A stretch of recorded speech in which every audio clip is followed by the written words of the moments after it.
Hello everyone, class book current affairs section में आप सभी का स्वागत है।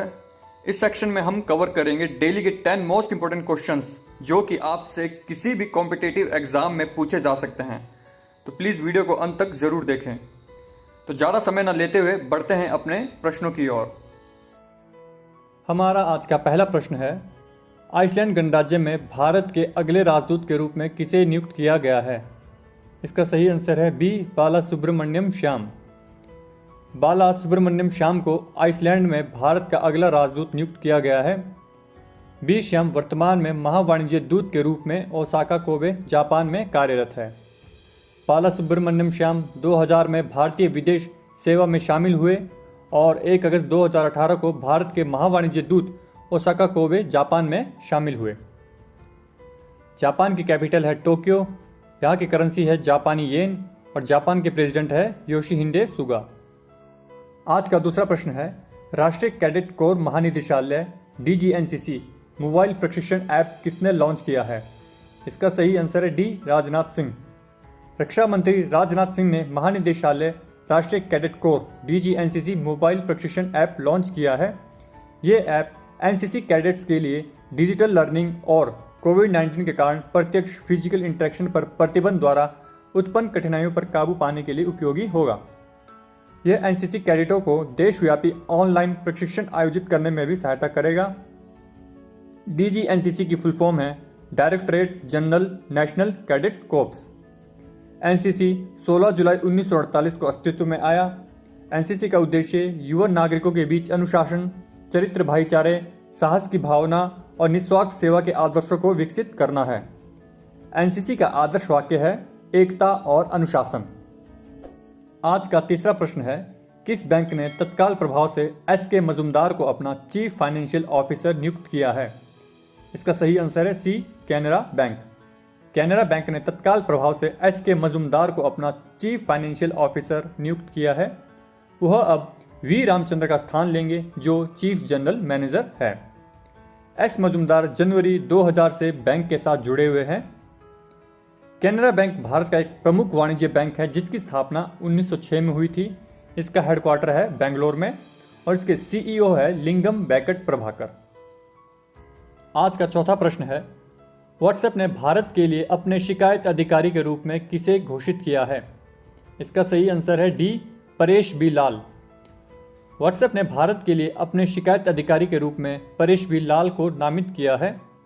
अब उपयोगकर्ता हैदराबाद, तेलंगाना में बंजारा हिल्स में एक पोस्ट बॉक्स के माध्यम से परेश बी लाल से संपर्क कर सकते हैं। भारत के नए IT नियमों के अनुसार महत्वपूर्ण सोशल मीडिया मध्यस्थों के द्वारा शिकायत अधिकारी, नोडल अधिकारी और मुख्य अनुपालन अधिकारी नियुक्त करना अनिवार्य है।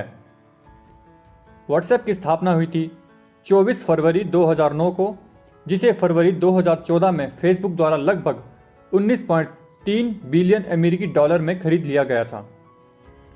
इसका हेडक्वार्टर है माउंटेन व्यू, कैलिफोर्निया, USA में और इसके CEO है विल कैथार्ड।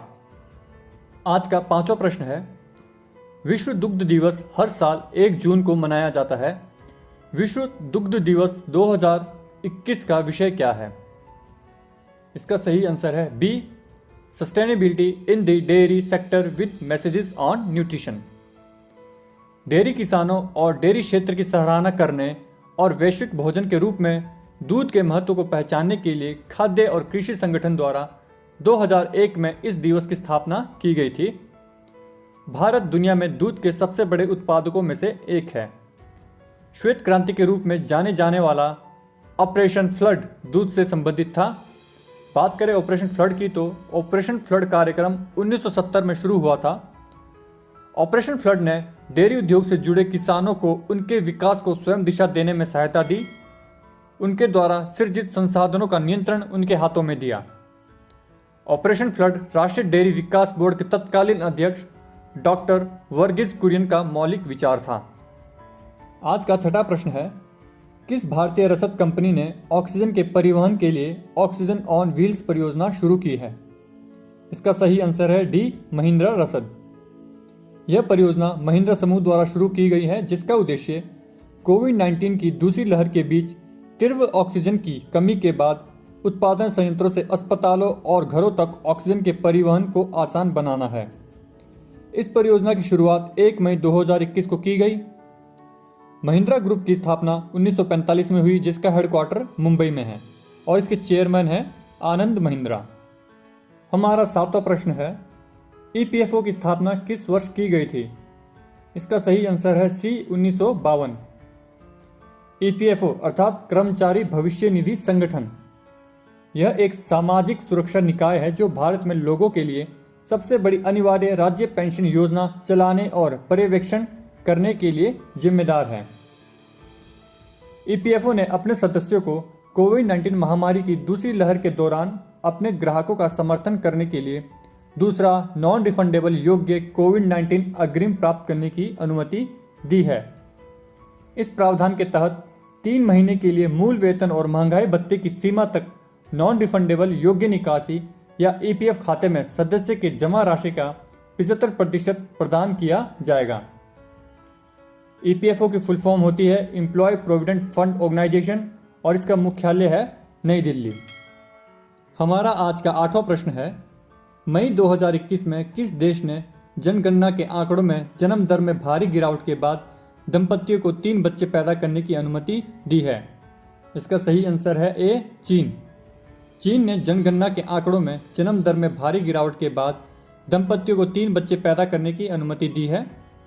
चीन ने 2016 में अपनी दशकों पुरानी 1 बच्चे की नीति को खत्म कर दिया और इसे 2 बच्चों की सीमा के साथ बदल दिया, जो जन्म में निरंतर वृद्धि करने में विफल रही। 31 मई 2021 को राष्ट्रपति शी जिनपिंग की अध्यक्षता में एक पॉलिट ब्यूरो की बैठक के दौरान इस परिवर्तन को मंजूरी दी गई। चीन की राजधानी है बीजिंग और यहाँ की करेंसी है रेनबनबी और चीनी युआन और यहाँ के प्रेसिडेंट है शी जिनपिंग। हमारा आज का 9वां प्रश्न है, आरबीआई ने निम्नलिखित में से किसका लाइसेंस रद्द कर दिया है? इसका सही आंसर है बी शिवाजीराव भोसले सहकारी बैंक।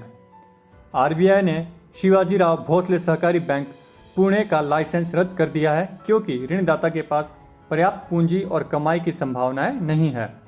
साथ ही बैंक बैंकिंग अधिनियम 1949 के कुछ प्रावधानों का पालन नहीं करता है। बैंक द्वारा प्रस्तुत किए गए आंकड़ों के अनुसार 98% से अधिक जमाकर्ताओं को उनकी जमा राशि की पूरी राशि प्राप्त होगी। आरबीआई के गवर्नर है शक्तिकांत दास। इसकी स्थापना हुई थी 1935 में और आरबीआई का हेडक्वार्टर है मुंबई। हमारा आज का 10वां और अंतिम प्रश्न है, निम्नलिखित में से किसने भारतीय उद्योग परिसंघ CII के अध्यक्ष के रूप में पदभार संभाला है? इसका सही आंसर है सी टीवी नरेंद्रन। CII ने टाटा स्टील लिमिटेड के CEO और प्रबंध निदेशक टीवी नरेंद्रन को 2021-22 के लिए नया अध्यक्ष चुना है।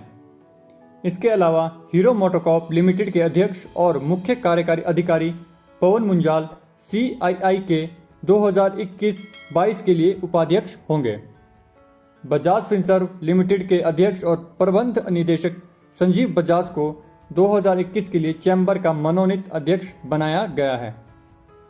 CII भारत में स्थित एक गैर सरकारी व्यापार संघ और वकालत समूह है जिसका पूरा नाम है कॉन्फेडरेशन ऑफ इंडियन इंडस्ट्री और इसकी स्थापना हुई थी 1895 में। इसका हेडक्वार्टर है न्यू दिल्ली में और इसके प्रेसिडेंट है टीवी नरेंद्रन। ओके गाइस, हमारी तरफ से आज के लिए बस इतना ही। होप वीडियो आपको पसंद आया होगा। अगर आपको वीडियो पसंद आया प्लीज़ वीडियो को लाइक करें, ज़्यादा से ज़्यादा शेयर करें ताकि ज़रूरतमंद तक पहुंच सके। साथ ही साथ चैनल को सब्सक्राइब करना ना भूलें, बेल आइकन को जरूर प्रेस करें ताकि जब भी हम कोई लेटेस्ट वीडियो बनाएं उसका नोटिफिकेशन आप तक सबसे पहले पहुंच सके।